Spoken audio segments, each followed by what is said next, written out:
So welcome to our second lecture about anxiety. This is lecture 5 for the course, and it's going to be the Tuesday lecture. So today we're going to be talking about 4 different anxiety disorders: panic disorder, agoraphobia, social anxiety, and selective mutism. And what ties these disorders together is that they're all really characterized by experiences of both fear, so acute, immediate danger signals, and anxiety, so that more diffuse, long-term, future-oriented sensation of impending danger. Another thing that ties these disorders together is that they're actually more like 2 disorders with 2 sort of subsidiary disorders that often develop secondary to the first.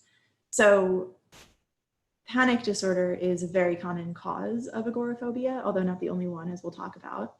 And everyone with selective mutism also has social anxiety disorder, which we will also talk about. Just as a reminder, in the last lecture, we talked about the triple vulnerability to anxiety. And in the last lecture, we focused a lot on the sort of general overarching vulnerabilities. So biological vulnerabilities include basically just having a nervous system that is really prone to the experience of fear and anxiety, either because the fear response is stronger. So the HPA axis releases more cortisol into the blood than other people because it's more sensitive. So your fear response, your alarm system, goes off more often in response to things that wouldn't set off other people's alarms. And individual differences in the ability to acquire fear learning. So how good are you at making connections between internal experiences of fear and anxiety and external conditioned stimuli in the environment?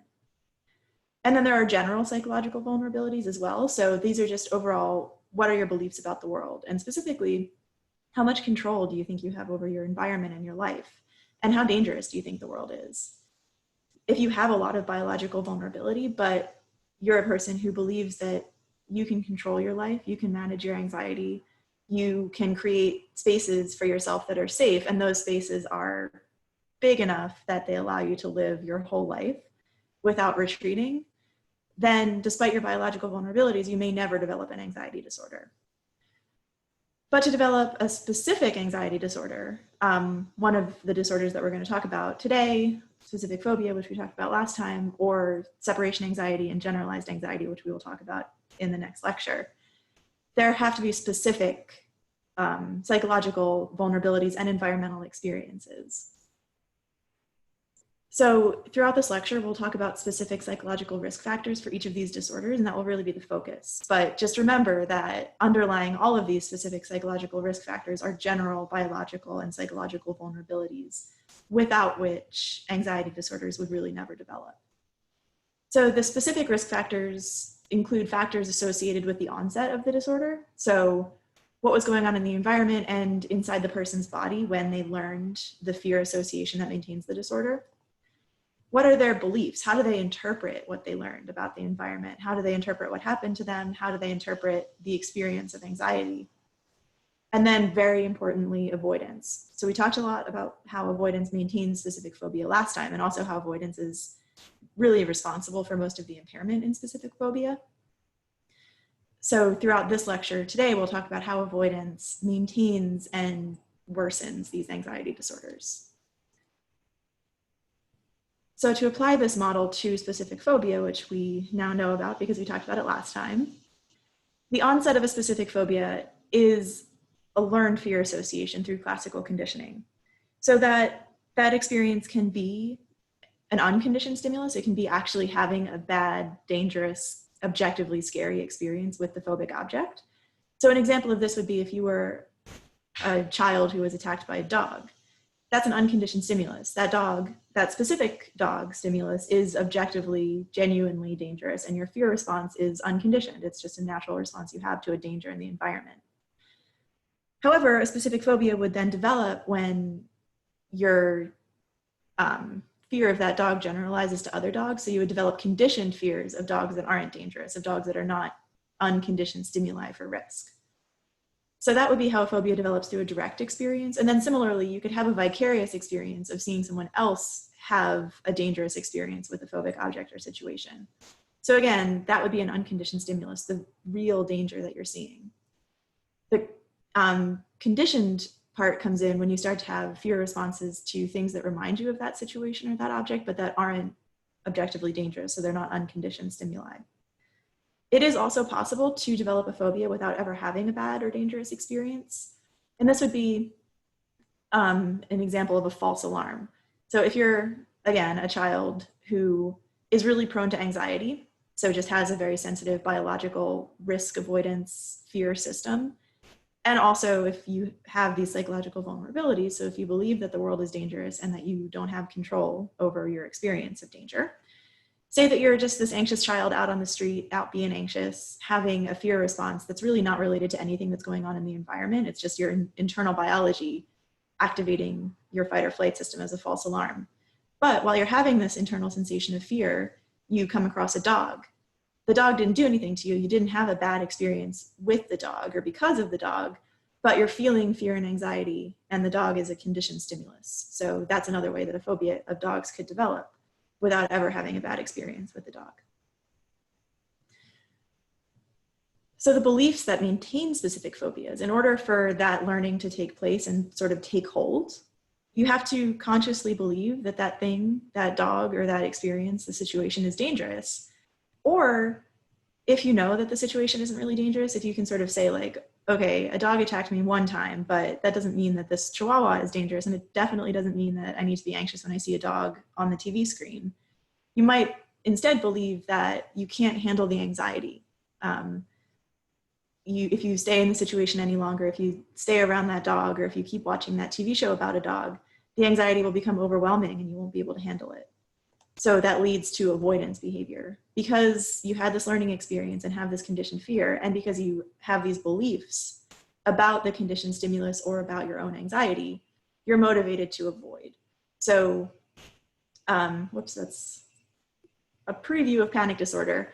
But the avoidance would be you try to stay away from situations that will evoke that fear. So you stay away from the phobic object, you stay away from the phobic situation. And as we talked about last time, that avoidance really prevents safety learning and habituation. It prevents you from learning that your beliefs are wrong, that the situation isn't dangerous, and that you can handle the anxiety. So with that being said, my status bar is frozen and I'm not sure how to get rid of it. But this section is about panic disorder.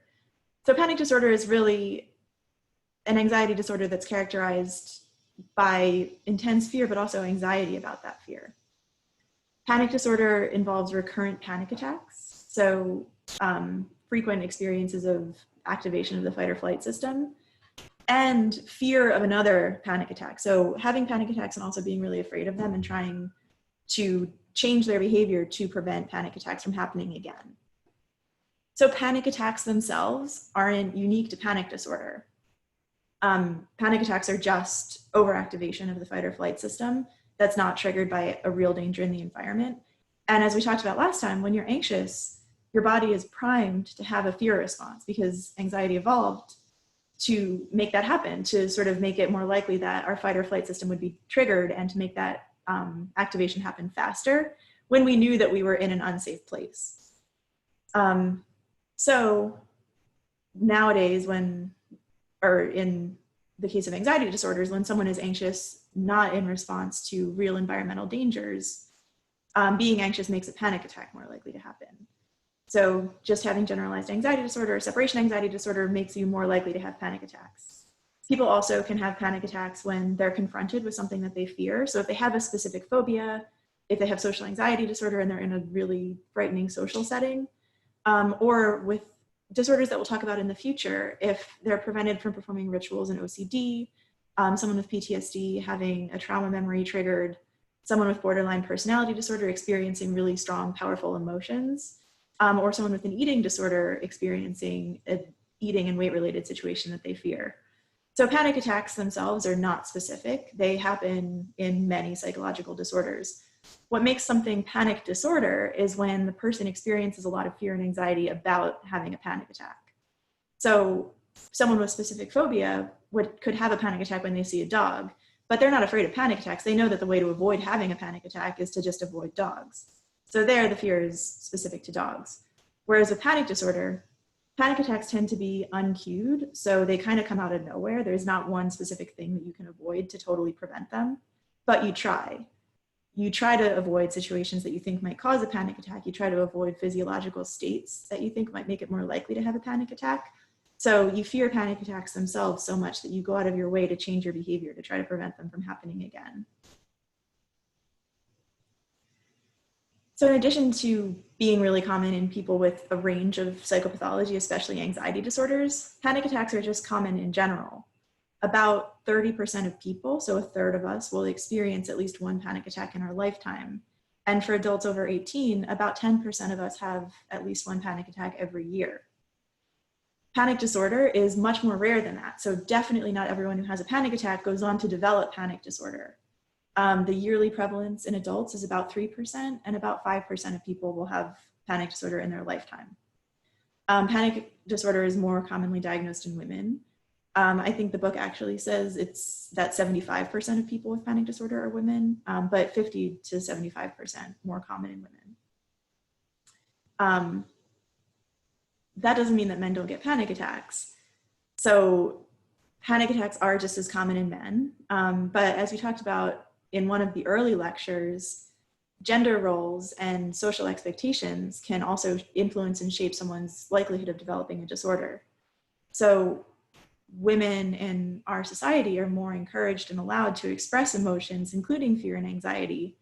And that means that they're also more allowed to do things like organize their life around preventing having a panic attack and really try to engage in avoidance of panic. If men are less allowed to do that by society or by the kinds of occupational roles that men may be more likely to have, jobs that require that they work out of the house, they might experience more opportunities for safety learning and habituation. So they might be less likely to develop panic disorder, or they might be more likely to self-medicate with substances. And they are definitely more likely to self-medicate with substances. So alcohol abuse and substance abuse are both more common in men. And as we'll talk about in that lecture, many, many people with substance abuse have an underlying anxiety disorder or mood disorder that they use substances to medicate. Panic disorder has an acute onset, which means it comes on suddenly. It starts with a panic attack, and panic attacks tend to come out of nowhere. The most common age of onset is in someone's early 20s, but the sort of range that's typical for the onset of panic disorder is 20s to 40s, so young adulthood. Panic attacks have lots of physical symptoms, and that really is what a panic attack is. It's mostly a physical experience. One of the most common symptoms is elevated heart rate, so racing heart. You might also experience sweating, trembling, shaking, feeling like your throat is closing up, chest pain. So that's why people often think that they're having a heart attack when they are having a panic attack. People experience nausea and abdominal distress. And like we talked about with emetophobia, that's one reason why emetophobia is so pernicious, because when you're anxious and panicking, it can really make you feel nauseous. Panic attacks can also make you feel dizzy and lightheaded. They can give you chills or heat sensations. They can give you tingling sensations in your extremities. One thing that panic attacks can do is make you feel a little bit divorced from reality. It can make you kind of feel like you're outside your body watching yourself have this panic attack. That's called derealization. And because of all of these intense physical sensations, there's also cognitive sensations. So people will interpret these sensations as meaning that they're going crazy, they're losing control, they're like experiencing derealization and they're outside their body, or they're just terrified out of nowhere. People often interpret that as meaning that they're going crazy, or they might interpret it as meaning that they're going to die. So they interpret that chest pain as a heart attack, and the palpitations, they interpret the tingling as having a stroke. People with panic disorder and emetophobia might interpret the nausea and abdominal distress as that they're going to throw up. And so that could also be another like anxiety-driven interpretation of the symptoms that's characteristic of a panic attack. So basically a panic attack is you're having all these intense physical sensations, and because there's nothing in the environment that's causing them, you scan your body and your mind and try to figure out what is happening internally that could be causing this, because I can see that there's nothing out there causing it. So this is a first-person perspective, someone talking about what it feels like when she has panic attacks.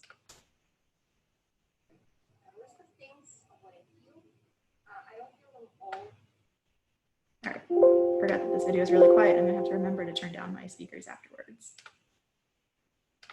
Every single time. Some panic attacks are lighter, some are stronger, depends on the situation. But this is just the things that I have felt personally during a panic attack. The first one is being terrified. You know, sometimes you wake up in the middle of the night from this free fall feeling. So you feel like you're falling, and for a split second you're panicked. If you prolong this for anywhere from 5 to 30 minutes, that's pretty much what panic attack feels like. You might feel tightness in the chest and not have enough air, which is the thing that causes you to hyperventilate, which is breathing too much oxygen in. I would recommend you to cover your mouth with a bag or your hands, because what that's going to make you feel is dizzy. You're going to feel dizzy and lightheaded. You might experience some blurred vision because of this and muffled hearing. So processing information in general is very, very hard. You might feel nauseous. I think it's quite normal for your digestive system to shut down in times of stress. Some people throw up. I personally don't. I just feel like this ball in my throat. Okay. If you watch the video of me getting a panic attack, I would, at the end of it, I put my hand on my neck to feel my pulse. It's because your heart might feel like it's beating too fast or it's beating too strong, so you would hear it in your ears. And what I'm doing there is I'm putting my hand on my pulse to consciously feel and count that it's indeed normal. Because you feel like it's going off the charts and your heart is just about to explode, but it's not actually. Your limbs might feel numb, your arms and legs, so you might be having trouble telling what they're feeling or where they are in space. Most of the time, I would feel numbness all over my body, and my head starts to feel very, very hot and heavy, as if all the blood is just rushed in there. You might feel like the energy is being drained from your body, having troubles controlling your limbs, and also losing sensitivity in your skin. You might get a cold sweat, so it's a time where you're sort of sweating and it's too hot, but you want to cover yourself in a blanket. You might be very irritable and hypersensitive to stimulants, so anything from touch to other people's voices, visual information, any kind of information coming in. Some people in the comments were mentioning that they actually prefer talking through their panic attacks with somebody, being with somebody. I don't. I find it very irritating. You might feel like you're dying, which is a very normal thought, considering everything you're feeling. Your body will feel weird, your heart will feel weird, you feel all dizzy and weak, disoriented. Sometimes this has happened to me 3 times, I believe, in my life, and I've been having panic attacks for over 10 years now. I was having a particularly bad panic attack and a really, really bad just day full of anxiety. And I remember my husband was driving me back home, and I got this awful abdominal pain that was not concentrated in any organ particularly or in any site. It was just my entire abdomen was hurting and cramping, and I got quite freaked out. And I went to Google. It actually ties to anxiety and panic attacks, because sometimes apparently your muscles will tense as you're in response to adrenaline. So these were just my abdominal muscles tensing so hard that it caused me a lot of pain. And I think some people have mentioned in the comments that they also experience pain in their arms and their legs.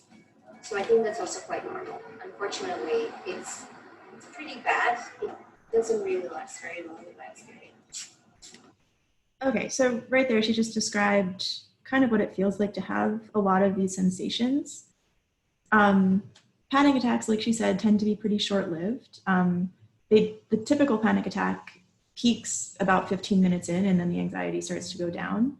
They can last up to like an hour or so, but that's unusual. Usually panic attacks are very brief, but very, very intense. And again, there's all these physical sensations, but those are accompanied by cognitions and emotions that are congruent with the physical sensations, so that are sort of trying to make sense of what's happening physically. And it's really common when you're having a panic attack to just have this intense feeling of dread feeling that something awful is about to happen, feeling like you're about to die. And that's exactly because your fight or flight system is activated, and it's supposed to only be activated when you actually are about to die. So it's a very normal adaptive interpretation of panic attacks. The problem comes in when someone has a lot of panic attacks and develops beliefs and cognitions that the panic attacks are dangerous. So by definition, panic attacks are false alarms. Your body is reacting as if you're being chased by a tiger, but there's no tiger. There's no actual danger in the environment. Yet you're having this intense fight or flight response. So naturally your cognitions are going to be influenced by that. You're going to be emotionally feeling fear and dread, and you're going to be looking around for danger. You're scanning the environment for anything that could be causing this danger. In addition to scanning the environment, you're also scanning inside your body. So panic disorder is really characterized either by experiencing just intense anticipatory anxiety about having panic attacks, so anxiety about fear, or engaging in avoidance, so restructuring your life to try to avoid experiencing fear. Unfortunately, because panic attacks do come out of nowhere initially, people can develop conditioned associations. So because we're feeling all this fear, it's natural for our brains to want to tie it to a danger or a stressor in the environment, even if there isn't one there. So people will have panic attacks and develop conditioned associations with places where they had a panic attack, contexts that they had a panic attack in, and especially with physical sensations that preceded a panic attack. So people will often develop fears of the physical sensations that they experience with a panic attack, especially the physical sensations that tend to start first. So people with panic disorder will often avoid situations that elevate their heart rate or that make them feel like hot or flushed. People with panic disorder will avoid exercise. They'll avoid going outside in hot weather. They'll avoid doing things like taking the stairs or carrying heavy groceries, anything that could make them feel breathless, make them feel hot, or make their heart rate elevated. Those tend to be situations that people with panic disorder avoid to prevent the onset of a panic attack. So before we talk about the full model of risk for panic disorder, we're going to first talk about how panic disorder is treated. And the conversation for this class is with Eliora Porter, who is a clinical psychologist who did her PhD on panic disorder and social anxiety disorder, and who right now specializes in treating adults with anxiety and panic. So here she is talking about CBT for panic disorder.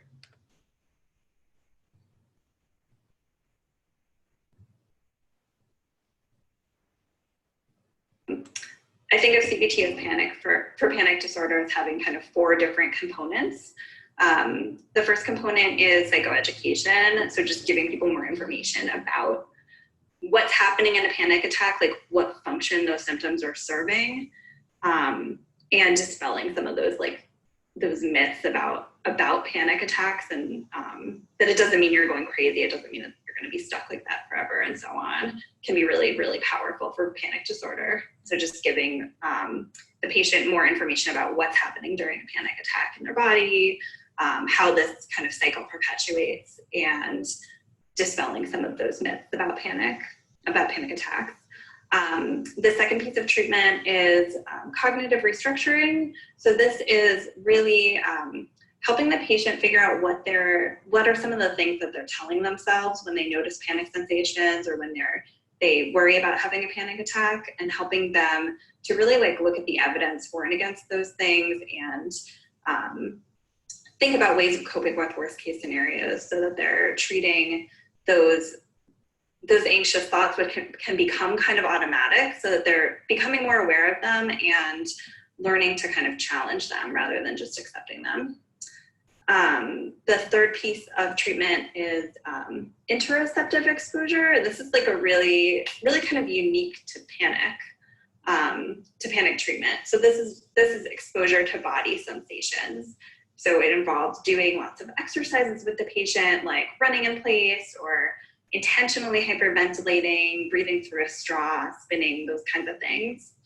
And the goal of that portion of treatment is to bring on those physical sensations that remind the patient of a panic attack that they fear, and help them kind of get used to those sensations and sit with them until their anxiety declines. And also it gives them an opportunity to see that those symptoms really aren't dangerous in and of themselves. And then the last piece of panic treatment, really this is more for folks who have panic disorder and agoraphobia, which is a good portion of patients.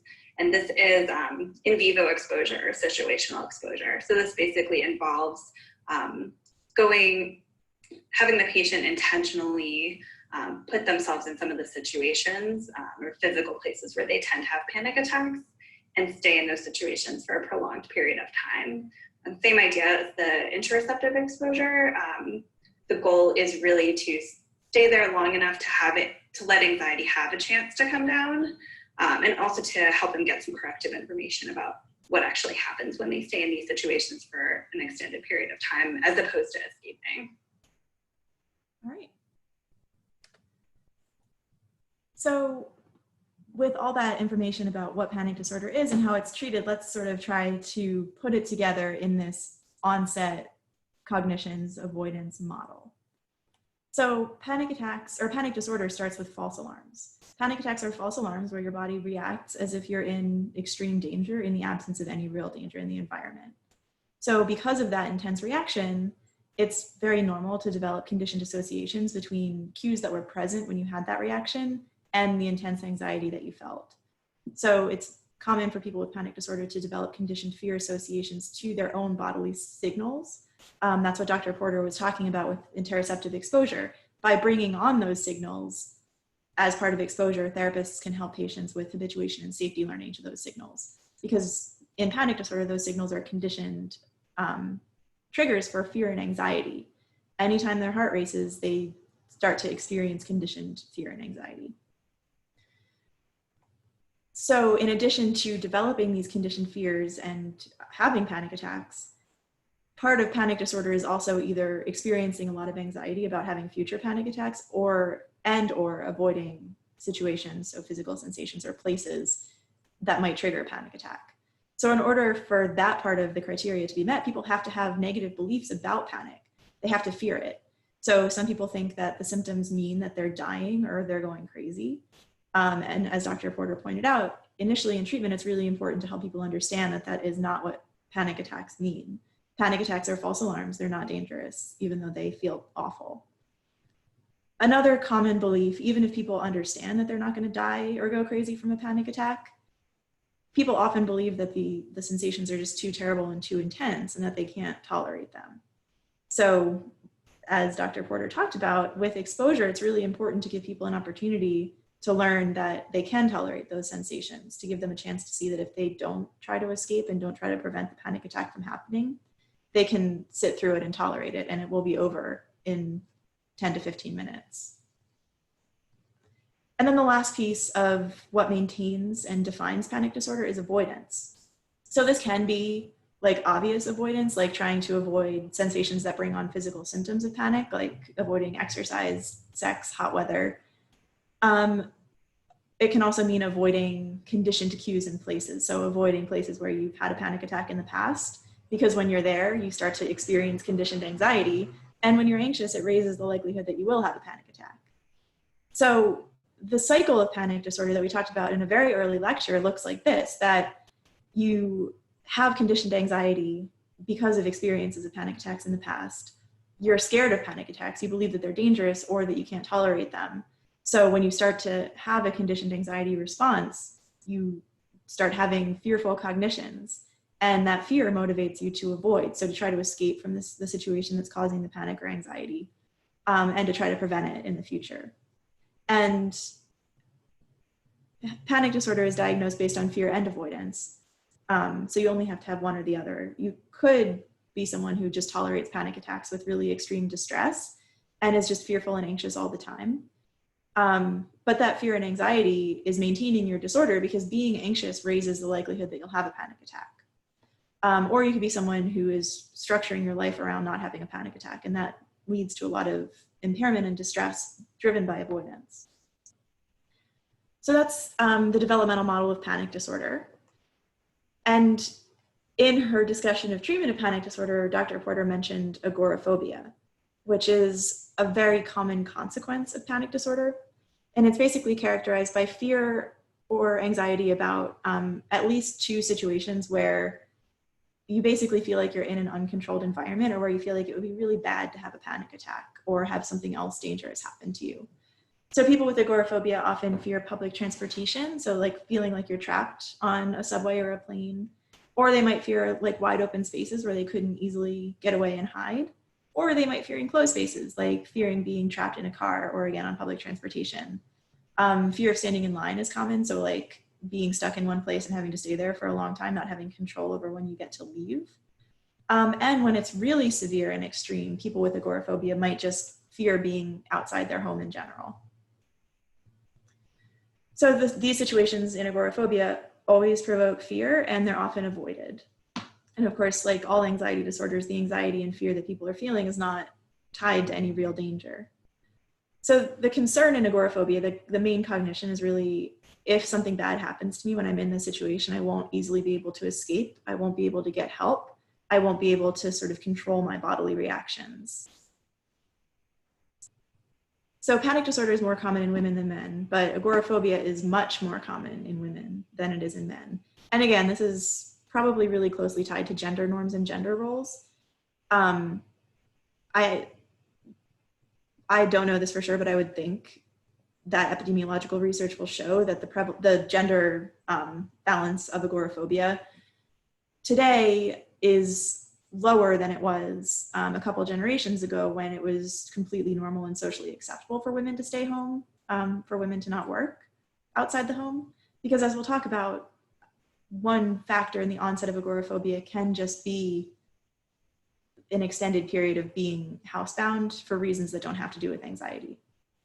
But anyway, today, agoraphobia is more common in women than men, more so than panic disorder. So like I said, I think the stereotype that people have about agoraphobia is that people with agoraphobia never leave the house. And that's actually not true at all. That's only in really severe cases of agoraphobia, and that's definitely not the norm. What's more common in agoraphobia is that people will continue to go outside and do what they have to do, but they just tolerate it with extreme distress. They dread it all day. They experience a lot of anxiety and panic symptoms while they're in it. And all of that, like anticipatory anxiety and dread, increases the likelihood that the thing that they fear will happen, and they will have those symptoms that they're afraid of. So to mitigate that, people with agoraphobia often develop what's called safety behaviors. So these, in a behavioral model, what these things actually are safety signals. So they are conditioned stimuli for safety. When you have agoraphobia, your own bodily sensations and a lot of contexts and situations in the world are conditioned stimuli for fear. But you might have also developed safety learning. So you might have learned that I feel less fear when I'm around my spouse, or I feel less fear when I have my phone with me and I can distract myself by like playing games, or I feel less fear when I have like the first person video was talking about, when I have like a paper bag I can breathe into to try to mitigate the panic attack. So these are all things that people think will make it less likely that their feared scenario will happen. So they might use these things to help them tolerate anxiety when they're going about their day. Because again, being completely housebound by agoraphobia is not common. So the majority of people with panic disorder meet criteria for agoraphobia. And again, they're not staying in the house all day. They meet criteria because they fear situations where they might have a panic attack, and they probably engage in a lot of safety behaviors in those situations, but they're still doing everything that everybody else does. However, even though panic attack is by far the most common cause of agoraphobia, it's actually not the only one. So around 1% of people, as far as we know, will develop agoraphobia at some time in their lives that's not related to panic disorder. And I say as far as we know because I personally think, just based on my own research and the populations that I work with, I think that agoraphobia without panic is actually a lot more common than this, as we'll talk about in a few slides with some examples. But first, this is a first-person experience of the most common form of agoraphobia, agoraphobia due to panic disorder. I'm 38 years old. this happened to me when I was 28. One day I was driving to work. I was on the highway. I was going pretty fast, probably about 75 miles an hour. And all of a sudden I started to feel really hot. So it started out with a hot flash, and I started sweating. My heart started racing. I started to see little black dots. So I felt like I was going to black out or faint or something like that. And then I pulled over to the side of the highway, and I was just trying to catch my breath and breathe, and I had no idea what was going on there. After I had taken quite some time to calm down, I started driving again. And once again, I had the second panic attack. So I pulled over once again. So after having one panic attack while driving, probably driving became a conditioned cue for panic attacks, and probably also the first symptom that she had of panic, that hot flash, also probably became a conditioned cue. So now that she has this learning in place, anytime she drives or anytime she has hot flashes, it triggers conditioned anxiety and makes it more likely that she'll panic. Again, and I actually called 911. Well, 911 came, the ambulance came, and they said that I was fine, you know. So anyway, they followed me to get my car off the highway, and then I commenced to the emergency room. So in the emergency room, they did all their tests and all that garb, and they told me I was fine, that I was having a panic attack. I'm like, what's like a panic attack? What the hell is that? You know, and when I thought of panic attack, I automatically thought, oh man, I'm turning into this crazy woman. I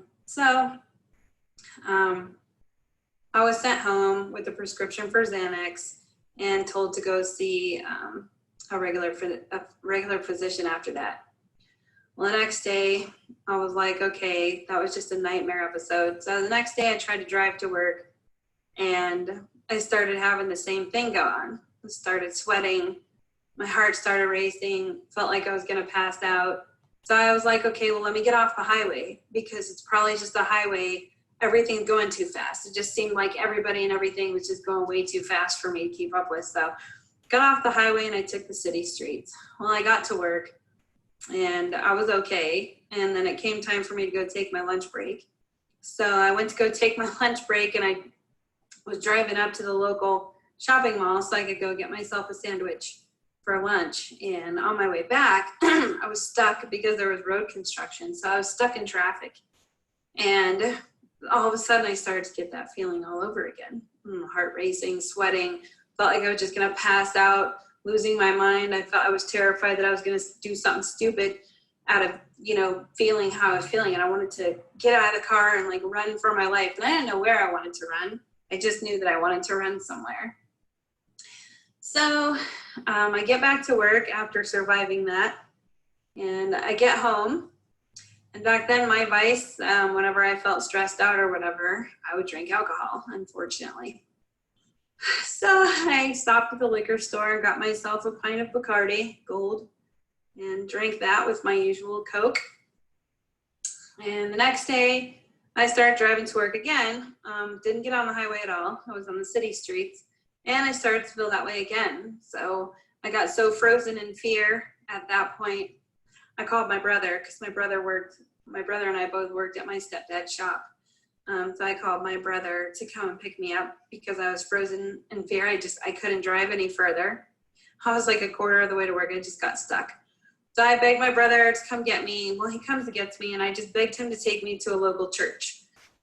I felt like, Jesus could save me or Jesus could help me. So I had him take me to a local church that I used to go to throughout most of my childhood. And I went to the church, and, the pastor prayed for me or whatever. And I left thinking, okay, well, maybe I just needed that, and that was it.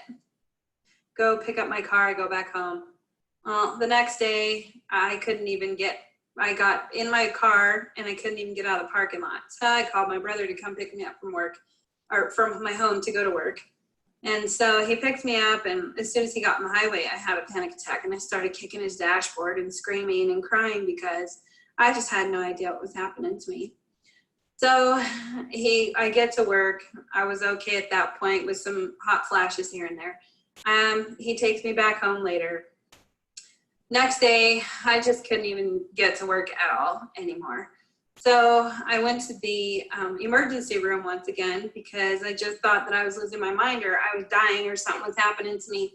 Of course I went, they told me it was just panic and anxiety and told me I really did need to follow up with the doctor. So I go to the doctor about a week later and they do their regular blood work and they of course try to cram antidepressants, anti-anxiety medication down my throat. The very first one they wanted to put me on, I believe, was Lexapro. Well, I refused to take the Lexapro because I just don't, I'm afraid of mainstream pharmaceuticals and half my family on my mother's side has been on them. So I don't want to be on Zoloft. I don't want to be like them and run to a pill because I didn't feel like I was crazy and that I needed a pill to fix my mind. And so this is sort of common with anxiety or with panic disorder because the symptoms of a panic attack are so physical. People are often really resistant to the idea that it does have a psychological cause. Obviously, like these are her opinions about pharmacotherapy. We'll talk in a few slides, or I think actually in the next lecture, about the evidence base for pharmacotherapy as a treatment for panic disorder and other anxiety disorders. And just want to say that they are evidence-based effective treatments for some people. So I'll just stop it here and kind of summarize what she describes as really a very acute onset. So it started with one panic attack and then it really snowballed from there. This is what agoraphobia looks like. So feeling like your risk of having a panic attack is increased in certain situations. And for her, it started with driving on the highway, and then it quickly generalized to driving at all, to being driven by someone else, to being in the car, and then eventually to being outside the home. So this is an example of how misconceptions about panic disorder and agoraphobia, so the beliefs piece of that three-part model of the onset, the beliefs are really important. If you believe that it's not a psychological, that it doesn't have a psychological cause, if you believe that those symptoms are really dangerous, if you believe that a panic attack will make you, as she said, do something stupid and crash your car, it's really understandable that you would be terrified of having those feelings and that you would try to avoid situations where you're more likely to have them. Or in the case of agoraphobia, that you would believe that it's dangerous to have a panic attack in uncontrolled environments and you need to have a lot of control over your environment to keep yourself safe.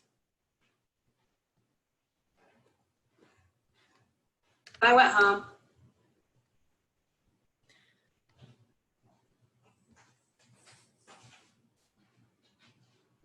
Thank you. Sorry, coffee break.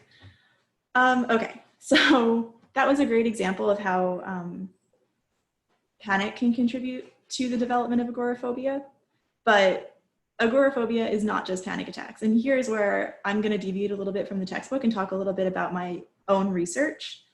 So I've talked about emetophobia before. I also do research on people with irritable bowel syndrome because both of those disorders can contribute to the development of eating disorders, which is my main field of research.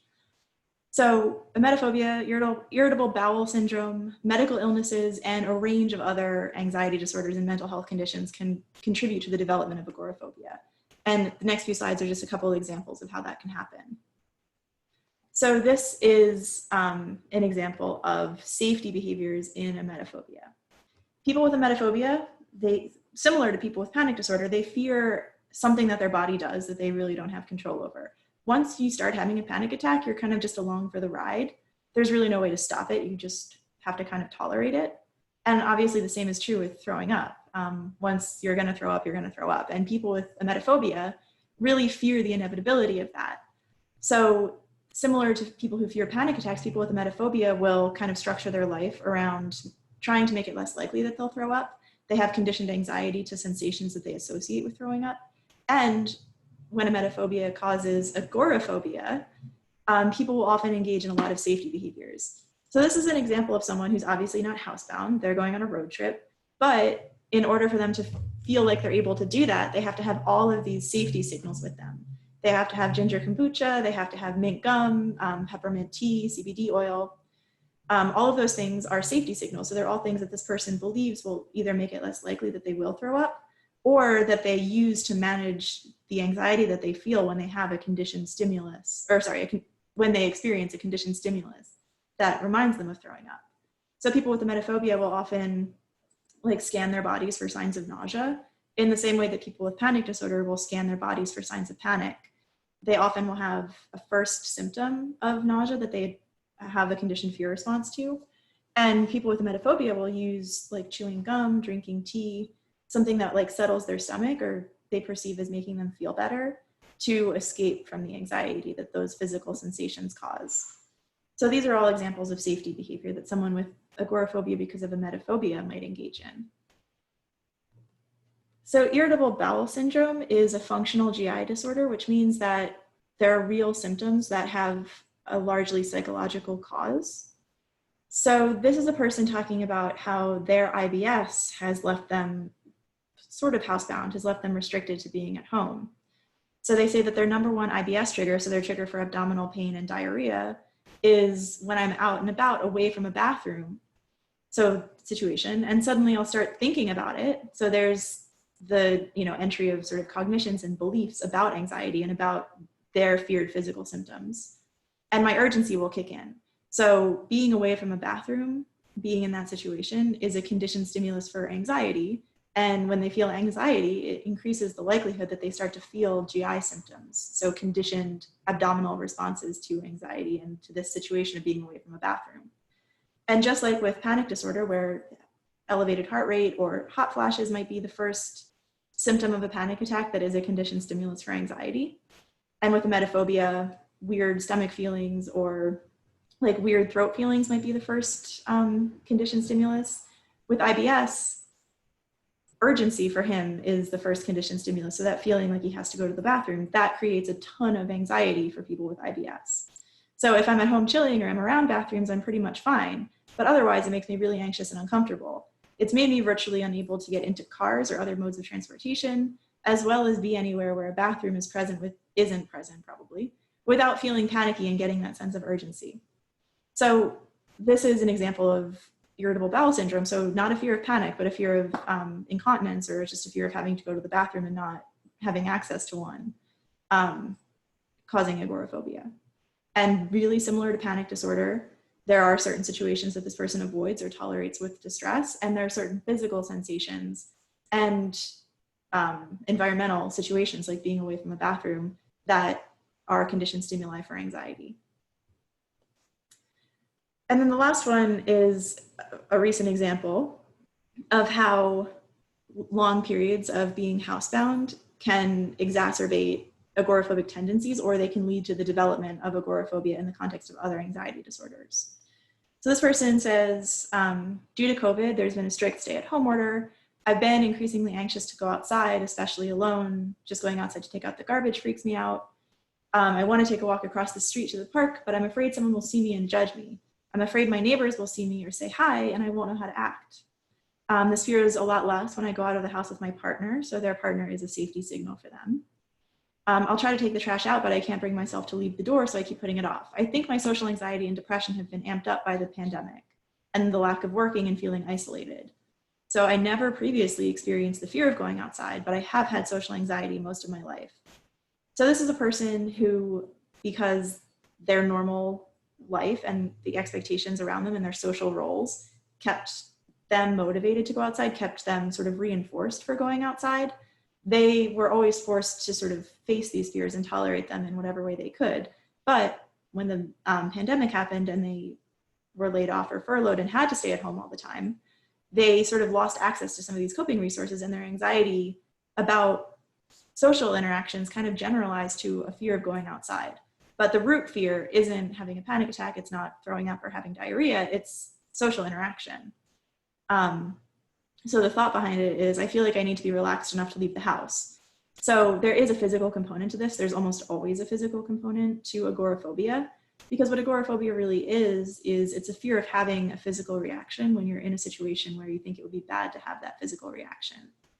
So in her case, she feels like she can't leave the house unless she's calm. And of course, feeling like you have to be calm is a great way to not be calm and to make yourself anxious and tense. So the cognition she has, the feared consequence, is that she's scared her neighbors or passerby are judging her or watching her, which is classic social anxiety. Okay, so all that to say, agoraphobia is not just panic attacks. Avoidance perpetuates anxiety of every kind. So agoraphobia is just a form of avoidance, either subtle, so going out and doing everything, but always making sure that you have your mint gum with you in case you start to feel nauseous, or always making sure that you have a paper bag with you in case you need to breathe into it.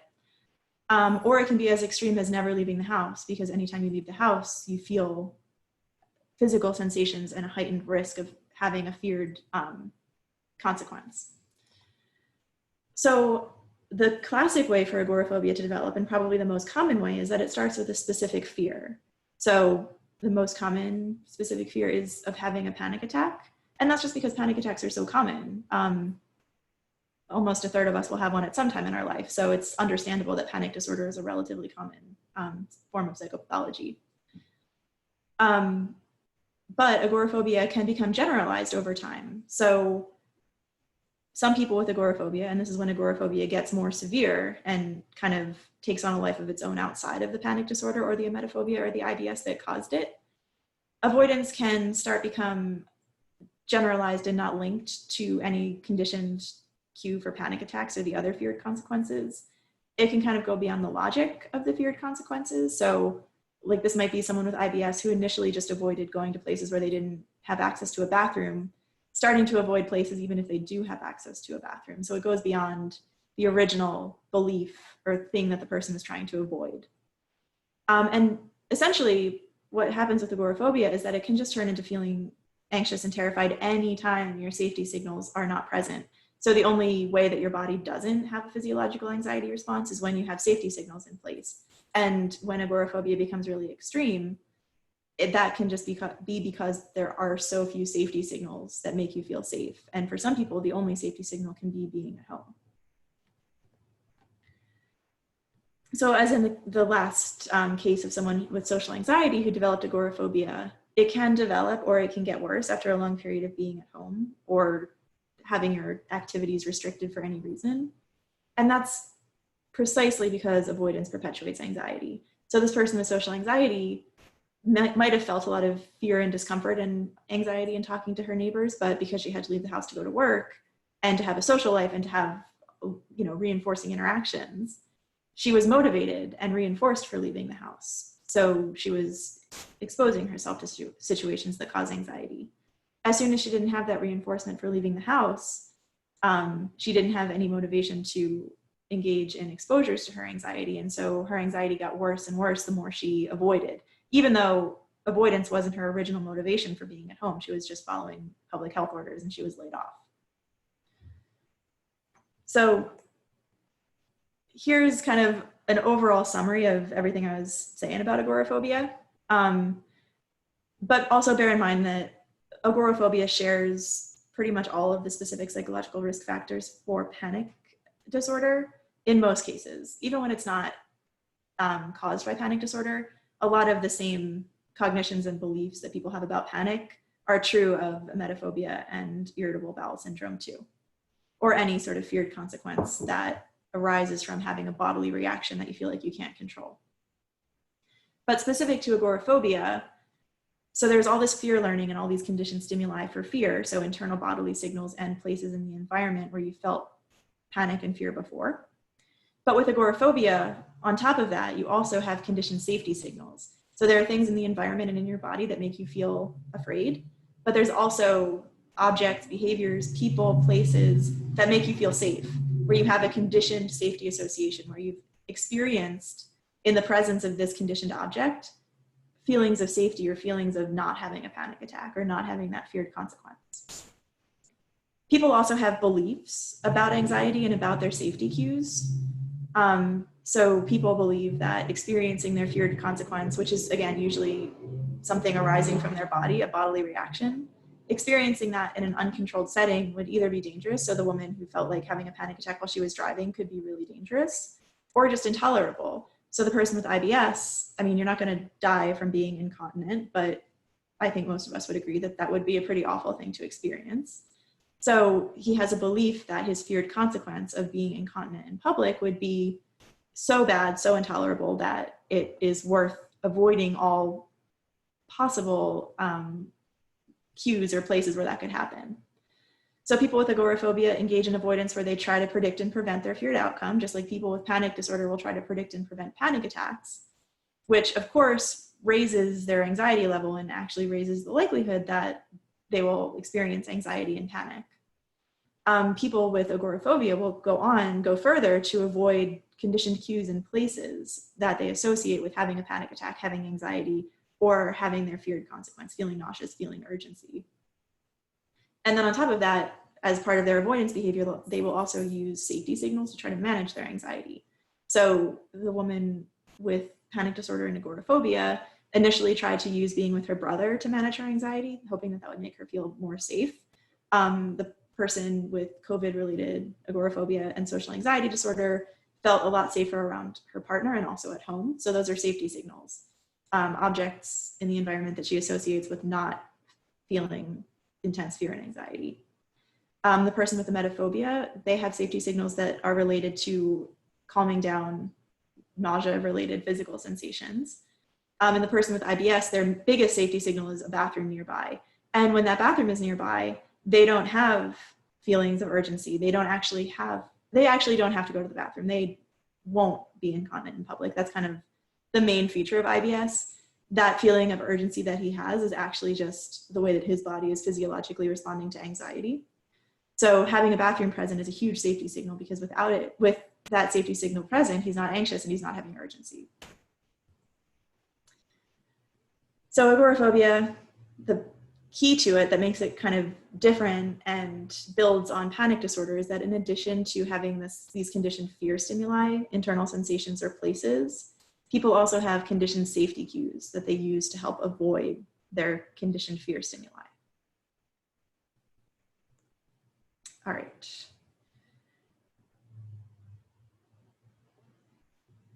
That was kind of the first half of today's lecture. The second half is going to focus on social anxiety disorder and selective mutism, which is similar to how agoraphobia is an extreme form of avoidance in panic disorder. Selective mutism is an extreme form of avoidance in social anxiety disorder. So social anxiety disorder involves a persistent fear of one or more social situations, and the root of it is really worry or fear of being embarrassed in a social situation. So people are afraid of being embarrassed, being rejected, being judged, which in clinical psychology parlance we call fear of negative evaluation. They might articulate this as, I'm afraid I'll say something stupid.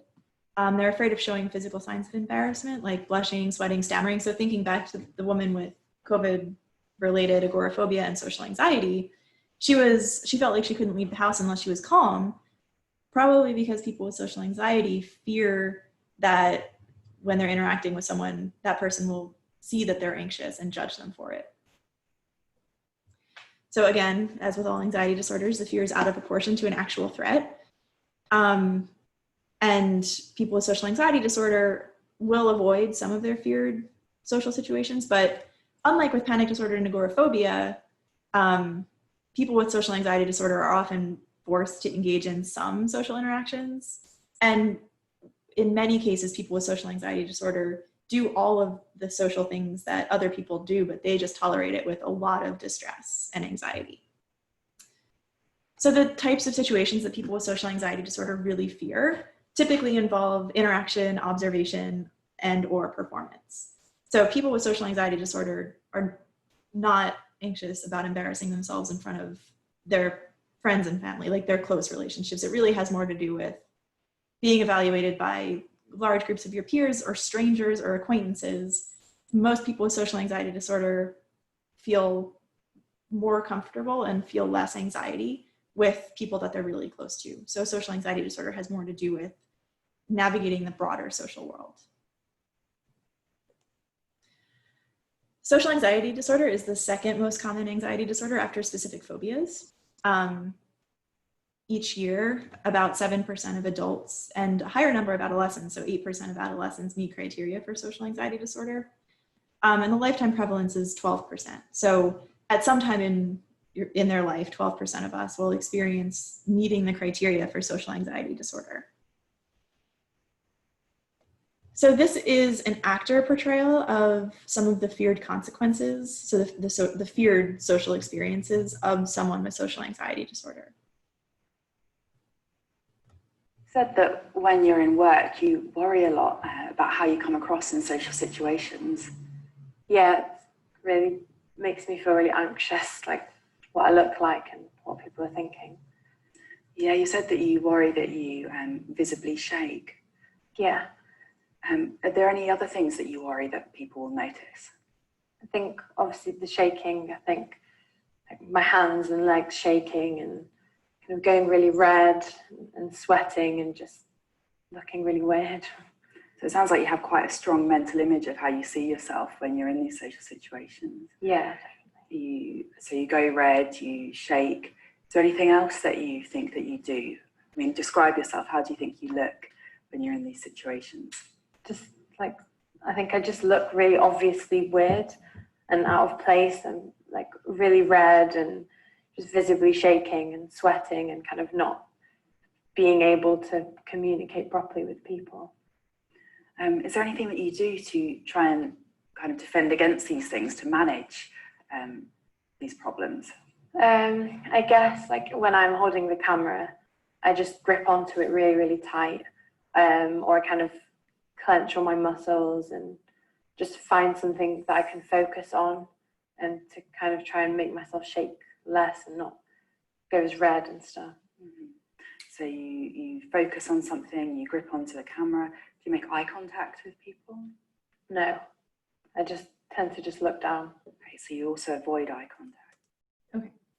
So they're starting to get into some of the avoidance behaviors that people will engage in, but the main thing to notice about her social anxiety and her experience of it is that she has a really strong mental image of what she looks like in social interaction. So she's kind of trying mentally to observe herself interacting socially, and she believes that she looks visibly anxious, that everybody can tell that she's anxious, that she looks really weird, and that if she does look anxious, people will judge her.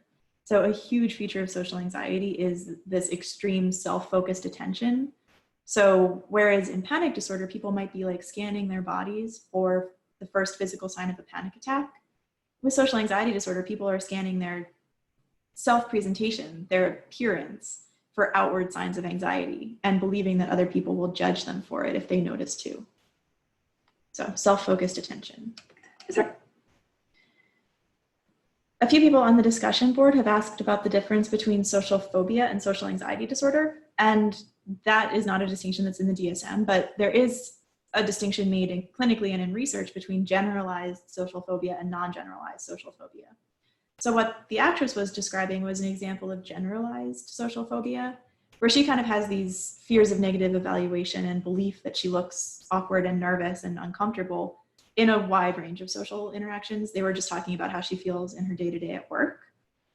People with non-generalized social phobia have social anxiety that's more specific to usually a high-stakes situation.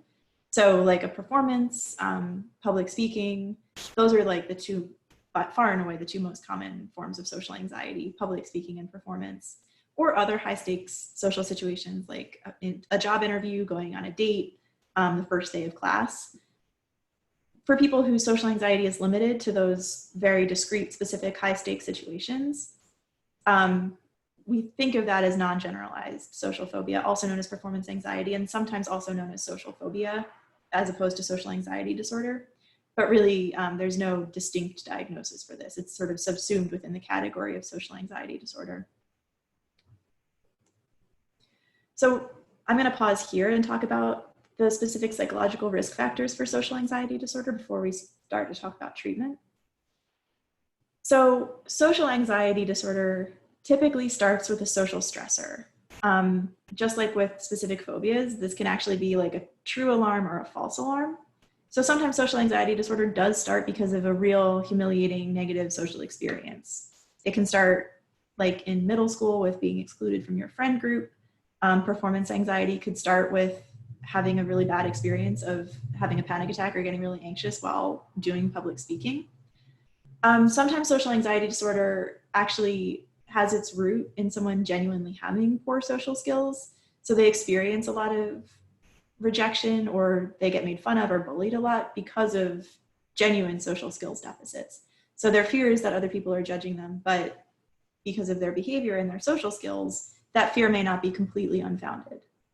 But probably the most common way that social anxiety develops is just a conditioned association. So someone is just stressed out for whatever reason, or they have a biological predisposition to anxiety, and they start to feel a lot of physical symptoms of anxiety in social settings. So even though the social settings aren't causing the anxiety initially, they develop a conditioned association between social interactions and feeling these physical sensations. And they start to think that other people are going to notice these physical sensations. They start to anticipate them when they're going into a social setting. And so social settings just become a conditioned stimulus for experiencing anxiety. So anxiety that initially wasn't about social interactions becomes focused on social interactions, and it becomes triggered by social interactions. So that's the most common way that people develop social anxiety. So in addition to developing that conditioned association with anxiety, in order for people to develop social anxiety, they have to believe that there's something bad about that. They either have to believe that social evaluation is dangerous, so they have to be really careful and not let other people judge them. They have to believe that they have bad social skills. People with social anxiety disorder, even if they do have social skills deficits, usually believe that their social skills are much worse than they are. And they also have to have, or they can also have a belief that anxiety is embarrassing, and that if people notice that they're anxious, they'll judge them negatively. So they have the anxiety, the physical sensations and cognitive anxiety in social settings. And on top of that, they believe that if people see that I'm anxious, they'll judge me. Being judged is bad. Therefore, this anxiety that I'm feeling in this social setting is bad, and I have to get rid of it. And the next time I'm in a social setting, I'm going to be anxious in anticipation of how anxious I'll be in that social setting, because it would be really bad if people notice me being anxious. So because of that, people might try to avoid social situations altogether, or people with specific performance anxiety might just avoid performance situations. But most people with social anxiety disorder still tolerate a lot of social interactions. They just do it with a lot of distress and anxiety and subtle avoidance. So the actress portrayal, she was starting to describe some of the things that she does to try to hide what she believes are really obvious signs that she's anxious. And in order to do that, you have to be paying a lot of attention to your body. You have to be thinking like, okay, exactly how red is my face right now? What can I do to make my face less red? And just talking about your face being red, if you want to try this for yourselves, start talking about your face being red and you'll start to feel yourself flushing. It's a sort of natural physiological response. So the more self-focused attention you pay in an effort to avoid looking visibly anxious, the more visibly anxious you might actually start to look. People with social anxiety disorder will also kind of scan other people's reactions for signs that they're noticing this.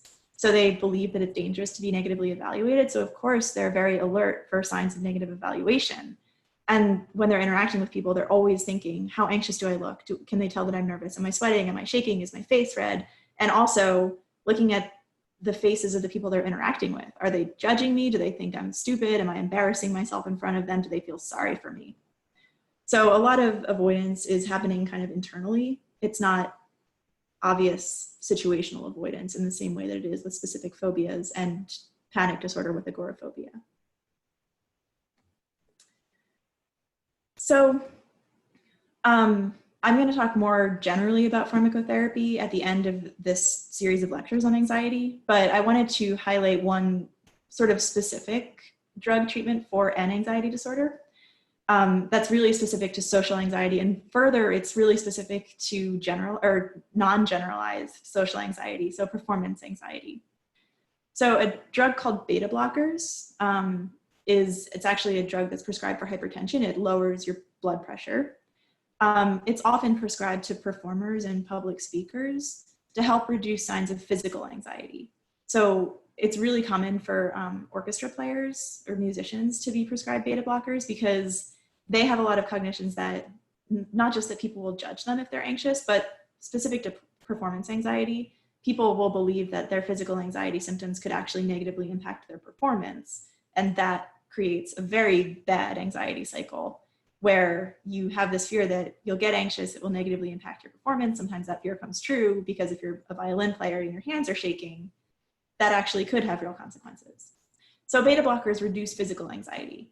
what they don't do is they have no effect on cognitive anxiety. So whereas if you take a shot of alcohol before you go on stage, that might reduce both your physical and cognitive anxiety. Beta blockers will only reduce your physical anxiety. So your hands won't shake, but internally you're still potentially very anxious. So the main function of beta blockers is for preventing performance anxiety from having a real physical impact on performance. So I'm going to talk through what CBT and what exposure for social anxiety disorder looks like, because exposure for social anxiety is really all about creating scenarios and testing them out to see if someone's worst case scenario actually comes true. So exposure therapy starts with creating a hierarchy, which is basically just a list of situations that provoke anxiety, and often situations that the person is avoiding. So for panic disorder, Dr. Porter talked about interoceptive exposure, which is bringing on physical sensations of anxiety that cause the person a lot of fear. With social anxiety disorder, one of the biggest things is just putting people in feared social situations or avoided social situations. So if I was treating someone with generalized social anxiety, I might ask them to make a list of situations that they would avoid because it would cause anxiety, and rate the anxiety it would cause on a scale of 0 to 100. So in this example, some things that would cause like a moderate amount of anxiety but less would be returning an item to a department store, so interacting with the store clerk, talking to someone on the phone for 10 minutes. And the thing that causes this person the most anxiety, and maybe what brought this person into treatment in the first place, is having to be the best man at his brother's wedding. So having to stand up in front of a bunch of people, having to make a speech, having to be the center of it, not the center of attention, but adjacent to the center of attention all day. So this kind of scenario will often bring someone into treatment for social anxiety when they realize that they have like a big, important social situation coming up and they want to be able to tolerate it and enjoy it. So in order to get him ready to be best man at his brother's wedding, we would start lower on the hierarchy and kind of work our way up to more and more anxiety-provoking situations. So for one exposure between therapy sessions, he might choose to eat lunch with classmates as his exposure for the week. So before he goes into the situation and in the therapy session before he does this exposure, we would try to identify the worst case scenarios. So what is it about the situation that you're scared of? What are the types of social evaluation that you think will happen? And what are the things, the physical sensations, symptoms of anxiety that you think people will notice? So in this scenario, he's worried that his voice will shake. So he's worried that the anxiety he feels will cause his voice to shake, a physical manifestation of anxiety. He's worried that he'll say something awkward, and he's worried that people will be able to tell he's anxious and that they'll feel sorry for him. So these are 3 predictions that he makes about social situations that he thinks would be really bad or intolerable if they happened. So these are the things that motivate him to avoid this social situation. So we would want to come up with a way that he can actually test whether these things are really happening. So how can you be sure that your voice is shaking? Well, how bad will it be on a scale of 1 to 10? Like, you're talking to me right now, you feel relatively comfortable. How much is your voice shaking on that scale now? How much do you expect your voice would be shaking at your brother's wedding when you're giving that speech? Okay, so where on that scale would your voice fall during this social interaction? So how can we tell if you've said something awkward? Well, there'd be like an awkward silence. Nobody would know what to say. Okay, great. So in order to tell how many times you say something awkward, let's count the awkward silences. How many times do you think there will be an awkward silence during the conversation? And then how do you know people will feel sorry for you? How can we tell that someone is feeling sorry? How can we test that prediction? And they might say like, oh, well, you know, they would have like that tone in their voice when they talk to me. They would sound condescending. They would look worried for me. So what this is doing, making these predictions and making them testable, is giving this person a chance to actually use the exposure to ask, what's the worst that could happen? What would happen if I encountered my feared scenario? And how could I tell that it was happening? So in the therapy session, after he does this, we would engage in what's called post-exposure debriefing, where we would actually try to assess how much these feared situations, these feared scenarios came true. So the way that this might go is you would ask like, okay, so you had lunch with your friends, you predicted that your voice would shake a lot. Like you said, it would be like an 8 on a scale of 1 to 10. So did that happen? Did your voice shake? And the person might say, yeah, it did at first. Like I definitely noticed that I was like a 5 to a 6 on the scale of 1 to 10. But I actually don't think that anyone really noticed but me. Maybe they never paid attention to how bad their voice was shaking before. They just assumed that it was terrible and everyone noticed. But now that they're actually trying to quantify it and pay attention, they are starting to realize that they're really the only one who notices it, even if it does happen. So then you might ask, okay, so you predicted that there would be like 10 awkward silences after you said something. You would say something and nobody would know what to say. How often did that happen? And the person might say, well, it did happen a couple times, but I actually noticed that sometimes there were awkward silences when someone else talked too. So it's not just me, like I'm not the only awkward person. Sometimes people say things that other people don't know how to respond to, not just me. And then you might ask, okay, so did you end up saying anything awkward? Like, can you remember what you said that was awkward? And the person might actually struggle to remember what it was they said, because before they go into this social situation, they would predict that if they did say something awkward, it would be like devastatingly awkward. It would be so bad and so embarrassing that they would definitely remember the next week. But when you ask them to remember after the fact, they might realize, like, I thought I did in the moment, but I can't really remember what it was. So as a therapist, you might say, like, wow, so if you can't even remember what it was that you said that was so awkward, it must not have been that bad. Like, people must not have like looked aghast or seemed like they felt really sorry for you. And the person would usually say, yeah, nobody really reacted. I was probably the only one who actually thought it was awkward. So an important thing about the use of a hierarchy and asking people to rate their anxiety is using that as evidence. So you would say, okay, so you predicted that your anxiety would reach 55 out of 100 in this scenario. Did it ever get that high? How long did it stay that high for? What was the highest it ever got? How fast did it decrease as you stayed in the situation? What was it by the end? And what do you think it will be the next time you go in to a situation like this? It might not be 0, but usually it's less than 55 because they faced a lot of their fears and realized that the bad things they thought would happen, that their voice would shake, that there would be awkward silences, either they didn't happen as much as the person thought they would, or they did happen and it actually wasn't as bad as the person thought it would be. So debriefing after an exposure helps the patient to really solidify the safety learning, to really realize that the situation wasn't as bad as they thought. So in this exposure situation, there might have been both habituation and safety learning, where they entered the situation with really intense anxiety, and just because of the way anxiety works physiologically, their anxiety just gradually decreased over the course of the lunch, just naturally, as they habituated. And cognitively, they experienced safety learning, where they realized, I'm not as anxious as I thought I would be. The anxiety didn't last as long as I thought it would. And the consequences of being anxious were not as intense as I thought they would be. So that cognitive piece is the safety learning.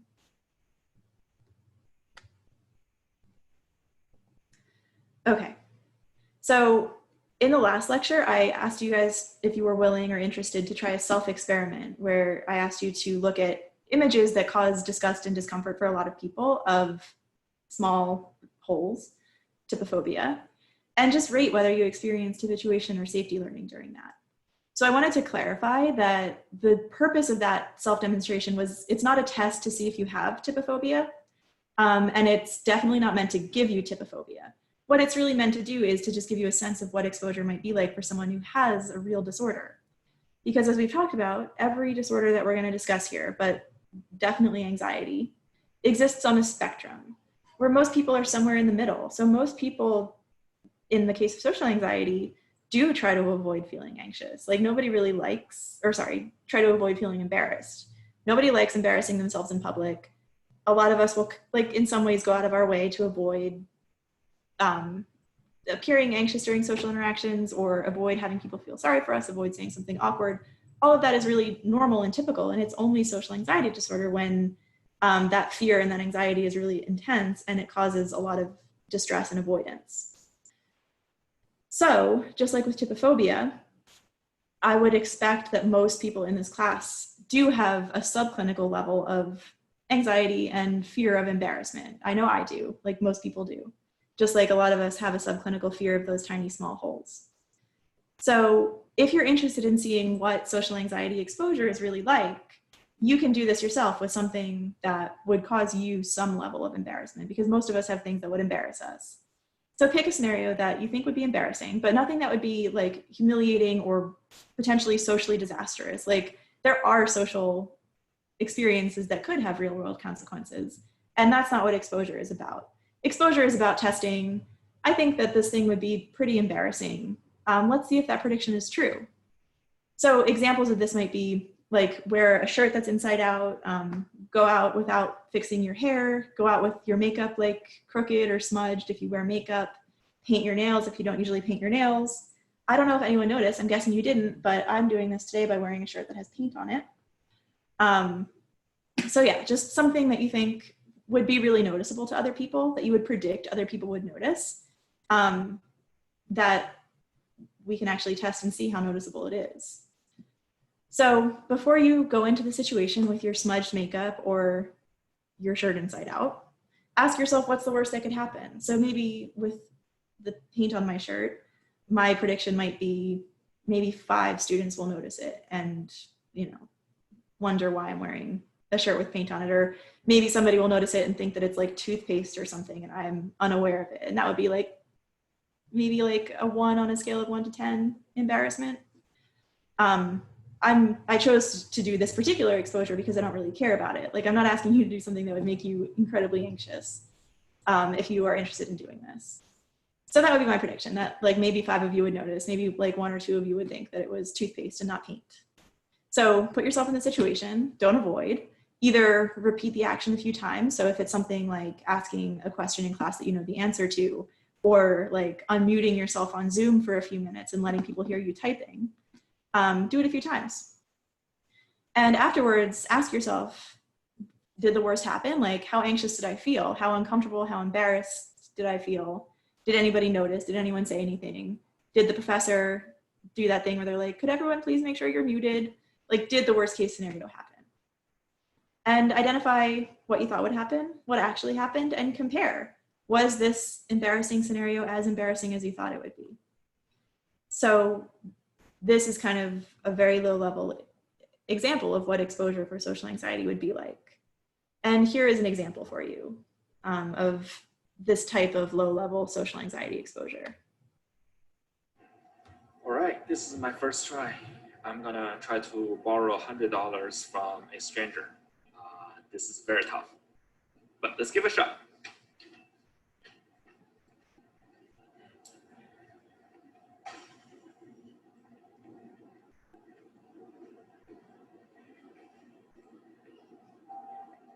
Excuse me, do you think I borrow $100 from you? No. No? Why? All right. No, okay, sorry, thanks.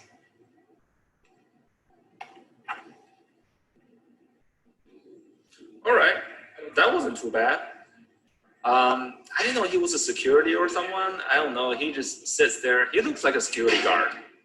I thought he might pull up a gun or just yell at me or something, but he just said, no, okay, that's not too bad.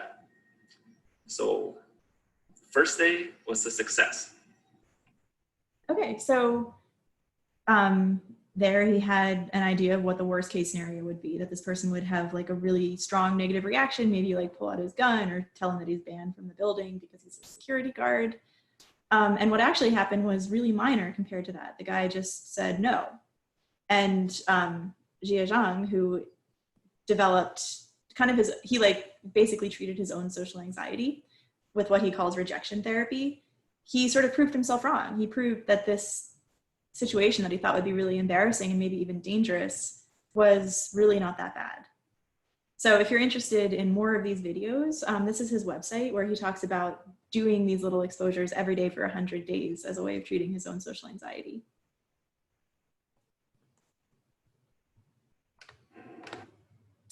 Okay, so from social anxiety, we're moving on to selective mutism, which is really just a consequence of social anxiety for some people. So selective mutism is defined by consistent failure to speak in certain situations where speaking is expected of you, in someone who is able to speak totally normally and readily with friends and family.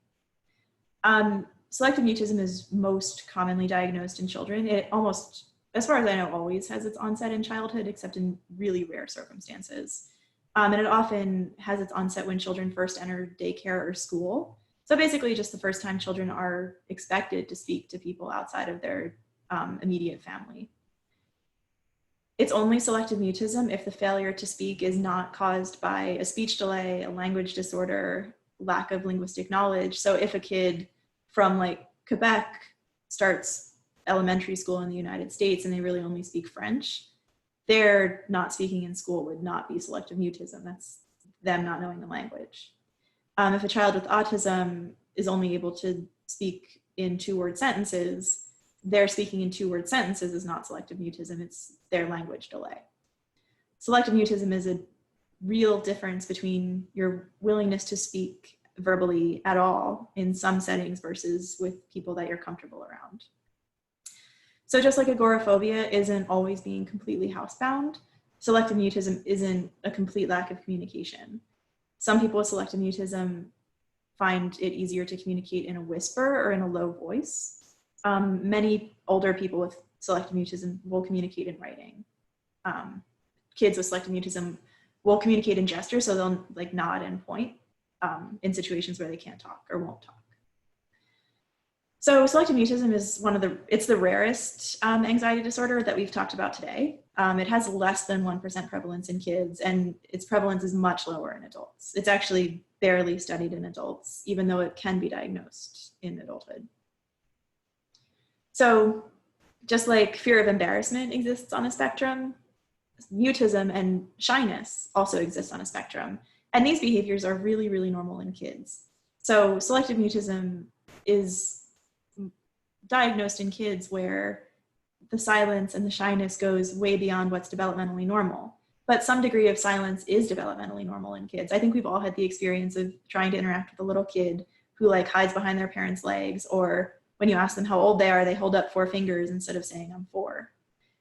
That kid can talk, they can speak to their parents, they probably talk a lot to their parents, but when interacting with a stranger, an adult that they don't know very well, when that person is asking them questions or trying to make small talk, they kind of freeze up and they don't talk, and that's really typical. What's not typical is when kids are unable or unwilling to communicate even with adults that they know pretty well, so like with their preschool teacher after being in school for months, with their peers, when they're asked a question in class, kids who consistently are unable to communicate even basic things like how old they are, what their name is. And most critically, even a kid who's really shy will be able to ask for help if they're in danger or in pain, but a kid with selective mutism might not be able to. So selective mutism is caused by social anxiety. Pretty much 100% of people with selective mutism have social anxiety. This 95 to 100% estimate is across lots of studies. Family studies of children with selective mutism suggest that they come from families with parents who have social anxiety disorder. Avoidant personality disorder is essentially an extreme manifestation of social anxiety that is pervasive enough that it influences every area of a person's life. That's diagnosed as a personality disorder, but the behaviors and cognitions are very similar. A lot of anxiety and tension in social settings and fear of negative evaluation. So the blue bars here are parents of children with selective mutism. And this is showing that about 37% of this sample of parents of kids who have selective mutism met criteria for social anxiety disorder versus 13% of parents of kids who don't have selective mutism. So this family effect is specific to social anxiety and avoidant personality. The same number of parents of kids with and without selective mutism met criteria for a disorder other than social anxiety and avoidant personality. So social anxiety disorder, like all anxiety disorders, is heritable. The general biological risk factors and psychological risk factors are both heritable and influenced by family environment, but also having parents who are socially anxious themselves can create specific psychological vulnerabilities for kids. It gives them vicarious learning experiences of seeing their parents anxious in social settings. And it might also limit the child's exposure to social settings if their parents are avoiding a lot of social interactions. So social anxiety and selective mutism run in families, and they go together.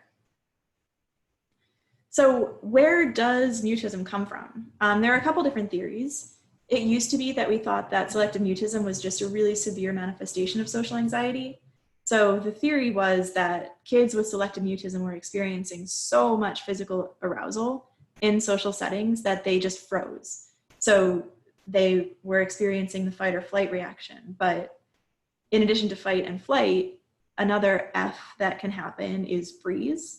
So kids with social anxiety, with really severe social anxiety, were essentially panicking and freezing in the moment and unable to talk. That's actually been debunked by studies that show that although kids with selective mutism will report more cognitive anxiety in social interactions compared to kids with social anxiety disorder, kids with selective mutism actually are showing lower physiological arousal during those interactions. So what we infer from that is that rather than being so anxious and terrified that they freeze, kids with selective mutism are actually using mutism as a form of avoidance to mitigate and manage their anxiety. They're experiencing more cognitive anxiety, so they manage that by not talking. And not talking actually helps to lower their physiological arousal. So not talking is reinforced. It's negatively reinforced because when they don't talk, they don't feel as anxious. Another theory of social anxiety that has been kind of posited based on patterns of comorbidity is that selective mutism arises from the combination of social anxiety disorder and oppositional behavior. So kids who misbehave, kids who are defiant, kids who are stubborn, kids who disobey.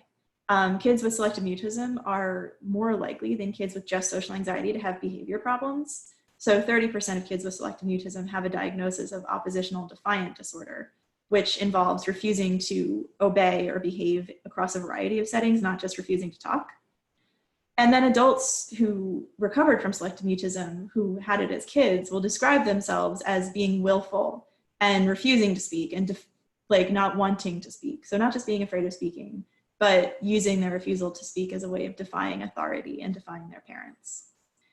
A third potential factor in developing selective mutism is having an expressive language or speech delay. So the mutism can't be caused by a speech delay or a lack of language proficiency, but social anxiety plus having a speech delay can exacerbate the impact of that speech delay. So if a kid with autism also has social anxiety disorder, they might be more likely to make negative interpretations of how other people will view their language deficits. They might have real communication impairments, but on top of that, they're also anxious about negative evaluation. So they might be less likely to speak even in the ways that they are able to speak. So they speak as they can with their parents, but they don't speak that same way with people outside the family because they're anxious. Because they're anxious about a real deficit, but their anxiety kind of goes beyond the actual impact that that deficit has. This could also happen with kids who are acculturating, so kids who are interacting in their second language. Even if they are able to speak fluently in their second language, they might have a lot of anxiety about expressing themselves in their second language. So the combination of social anxiety and real difficulty producing speech can lead to selective mutism too.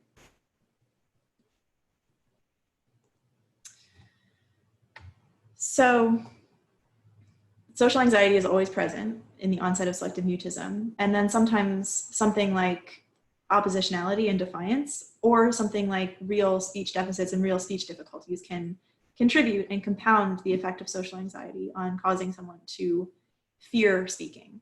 So just like staying at home because of COVID can exacerbate agoraphobia because it prevents our exposure to interacting outside the house.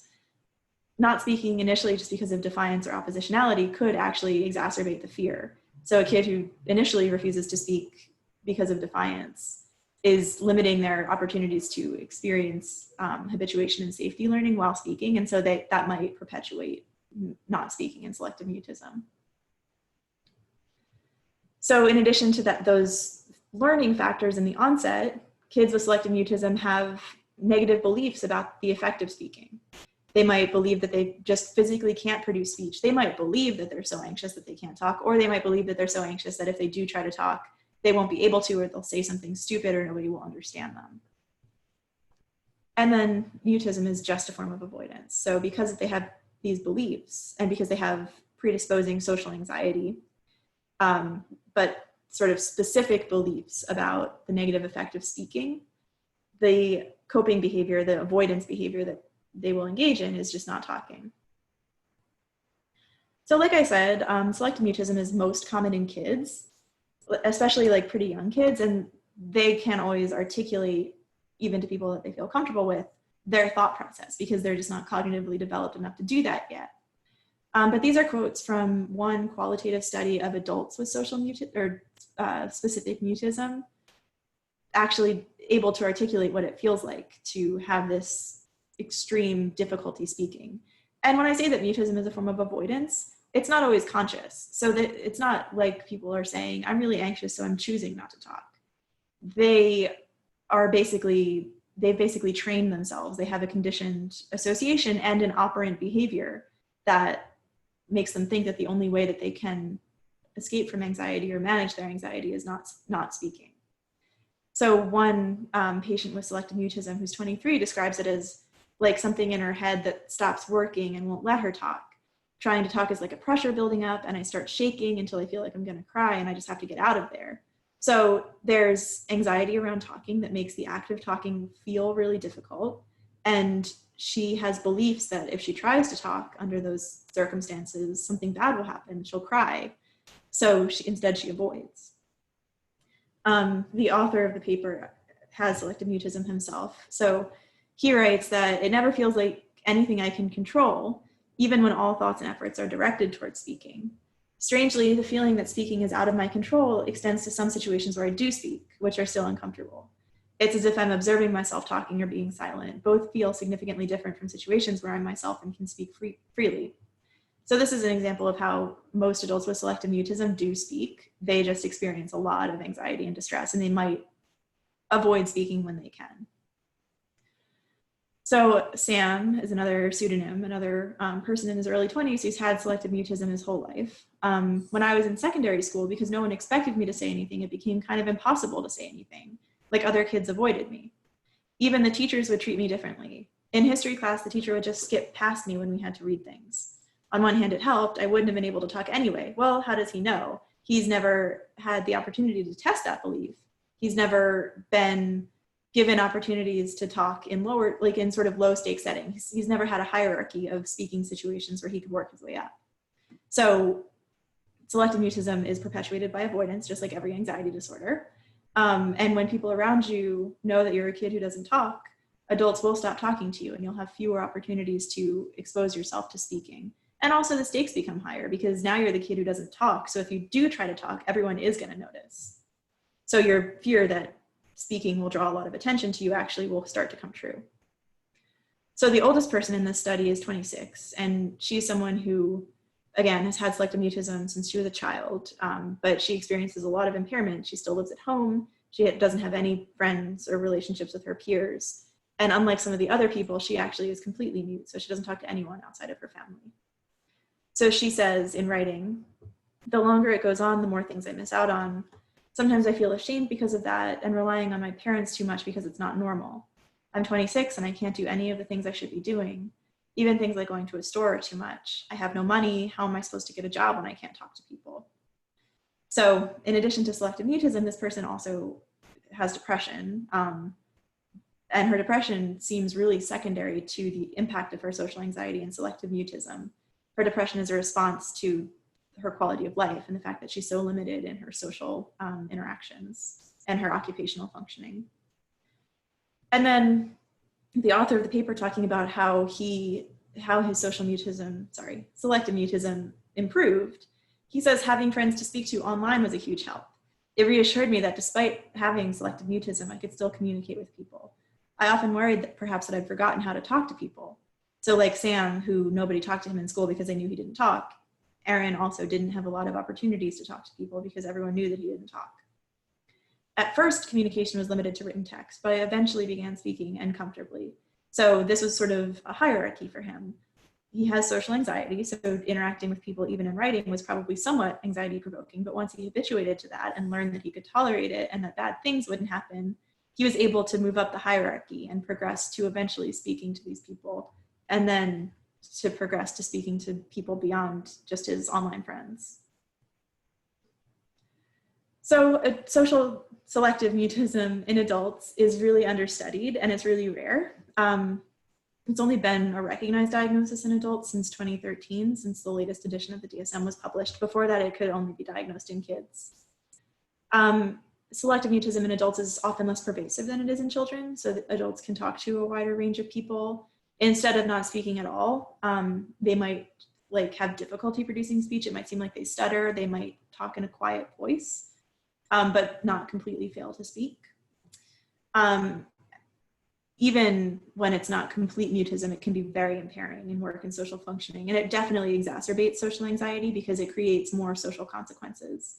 It actually creates real evaluation, because when you're an adult who doesn't talk, that is abnormal and people will notice it. So that avoidance actually creates the situation that the person fears, and it perpetuates the anxiety.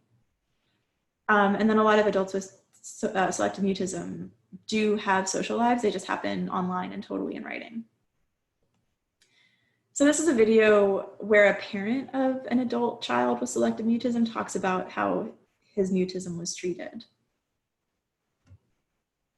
The idea is you can't, we could not continue enabling David not to speak. Our other two children, my husband Bernie and myself, we would speak for him. We'd go to a restaurant, we'd order for him. If someone would talk to him and of course he wouldn't respond, we would let them know it was difficult for him to speak, and we'd speak for him. That all ended with you. Well, not all at once. No. Yes, no. This is the therapist. I know, but it was that once you gave us the knowledge and you assured David that this is the way it's going to have to be. You held, you worked with David as well. I mean, it was not just us. But so I'll tell you the first breakthrough. It was probably right after we first saw you. We took the whole family to our favorite restaurant. And and I said to David, I made him look right in my eyes. I said, David, are you hungry? And he shook his head, yes. I said, good. I said, because you're not getting any dinner unless you order the food yourself. And he looked at me like I had two heads, like I was out of my mind and I was crazy. I said, I'm telling you now, no one at this table is ordering for you. No one. So we all ordered, and because before he would point and then someone would order for him. And so when the waiter came to David, I said to the waiter that it may take our son David a few minutes longer, but be patient, he'll order. And we sat there and we all just stared at David, and he was like, and all of a sudden out of this little voice came, I'll never forget, I'll have a hamburger, French fries, and a Coke.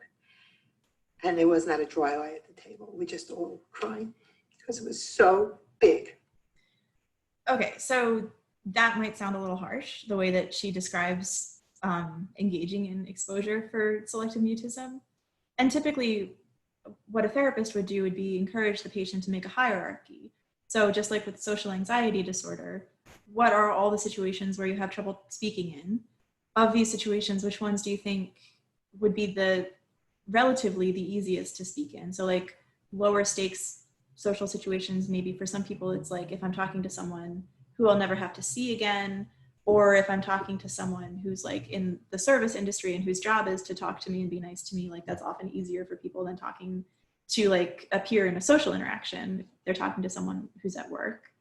They might say it would be relatively easier for me to talk to you as the therapist. That's often the first step, because often early on when you're making a hierarchy with someone with social anxiety, you're doing it with like yes and no answers, nodding and shaking their head or pointing, or them writing.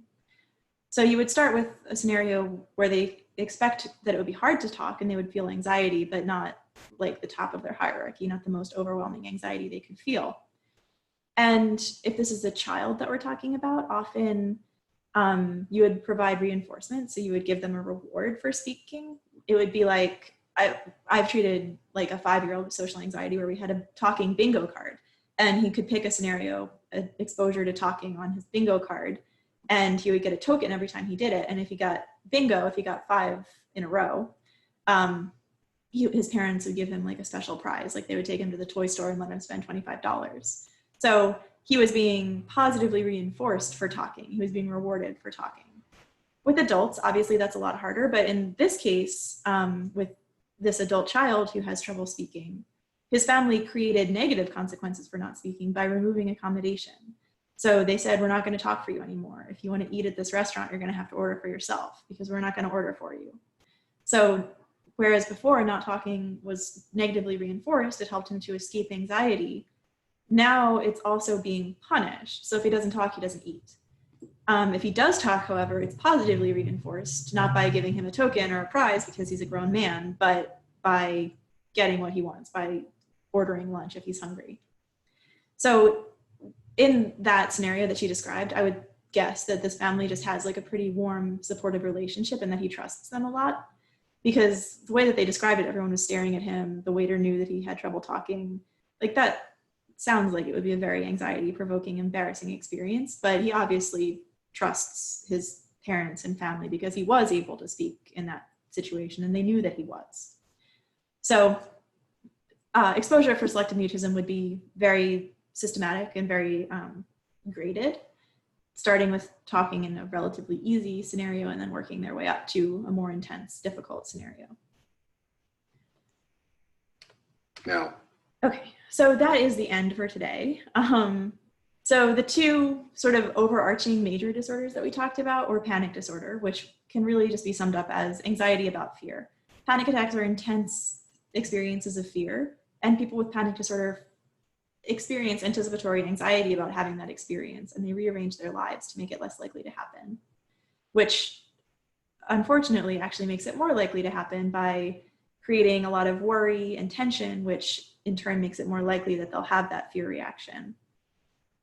Social anxiety disorder is really anxiety about embarrassment, and often the source of the embarrassment is the anxiety. So it's this very vicious cycle where people are worried that others will judge them for looking anxious, and that makes them anxious. So they're creating more situations where they are reinforcing their fear that they will be anxious. The fear that you have to test is like, okay, so you're anxious. How much are people actually judging that? And usually the answer is not at all, or, only a little.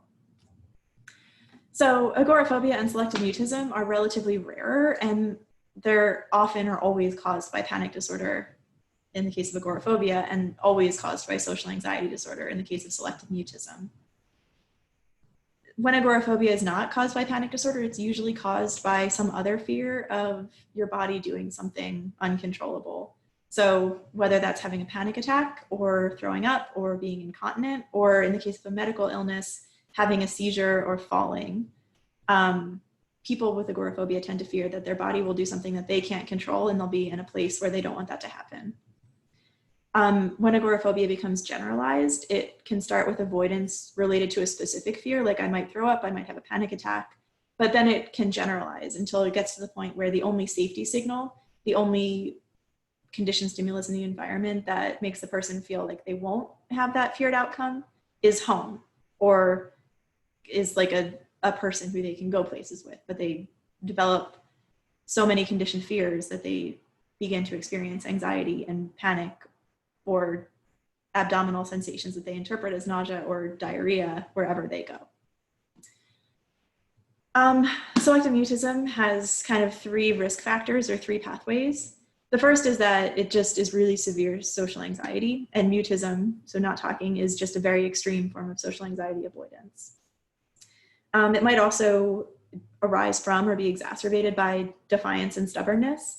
So a kid with social anxiety disorder who also just tends to be stubborn and defiant in other areas, being like, you know what, I won't talk, you can talk for me. Or a kid who has a language delay or a language deficit. So similar to in the case of social anxiety disorder, sometimes it does arise from real social skills deficits. In the case of selective mutism, they have these negative beliefs about the consequences of talking. And if they have a language delay or deficit, those beliefs might be partly grounded in reality, but selective mutism causes them to not speak even in the ways that they can. All right, so that is the end for today. There's further readings for panic and agoraphobia, social anxiety, and selective mutism that you can read if you're curious about and talk about on the discussion board. And I will see everyone either in person or on Zoom on Tuesday.